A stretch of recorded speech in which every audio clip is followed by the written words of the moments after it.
ပြည့်မြဲသမျှသင်္ခါရဒုက္ခသစ္စာမှာအရိခဏ၅ပါးဖြစ်ခြင်းမြဲခြင်းမှန်သမျှတိပါသစ္စာဖြစ်ပြမှုတွင်ငါကောင်းထင်ခြင်းမဲ့သမုဒိယမှဖြစ်ပြမှုတွင်ငါကောင်းထင်ခြင်းမဲ့သမုဒိယမှဖြစ်ပြမှုတွင်ငါကောင်းထင်ခြင်းမဲ့သမုဒိယမှအရိပြဒုက္ခပြဒုက္ခကိုငါလို့ထင်နေမယ်ဆိုလို့သမုဒိယသစ္စာလို့မပြောလားဘယ်တကားတော့လိုက်ဆိုလိုက်ယုံနာအလုံးဖြစ်ပြသောထုံဆုံးနိဗ္ဗာန်မှာယုံနာအလုံးဖြစ်ပြသောထုံဆုံးနိဗ္ဗာန်မှာ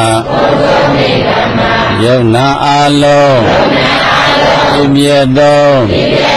ထုံဆုံးနိဗ္ဗာန်မှာအရိခဏ၅ပါးယုံနာနှစ်ပါးချုပ်ဆုံးတဲ့နေရာယုတ်သိမ့်တဲ့နေရာနိဗ္ဗာန်လို့မပြောလားချုပ်ဆုံးမှုတွင်ဉာဏ်တဲ့ဝင်သိမြင်မဲ့ဟုမှာချုပ်ဆုံးမှုတွင်ဉာဏ်တဲ့ဝင်သိမြင်မဲ့ဟုမှာချုပ်ဆုံးမှုတွင်ဉာဏ်တဲ့ဝင်သိမြင်မဲ့ဟုမှာ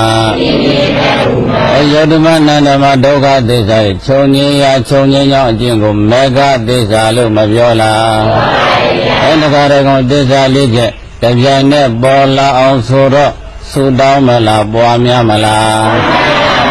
ဘယ်မှာပါလိခန္ဓာဘယ်မှာပါလိအဲ့ဒါကြတဲ့ကောင်တရားဘယ်မှာရှာမလဲသစ္စာလည်းခန္ဓာမှာမရှာရဘူးလားအရိသစ္စာတို့တဲ့ခန္ဓာဒီတရားရငမတို့ကြည်လိုက်တော့အမှားလားအမှန်လားအဲ့ဒီအမှန်ဒီပါသစ္စာဒုက္ခသစ္စာဒီခန္ဓာပါသစ္စာအဲ့ဒီဒုက္ခသစ္စာမြင်အောင်ရှုတာကမေဃသစ္စာမြင်အောင်ရှုတာကဒေတာက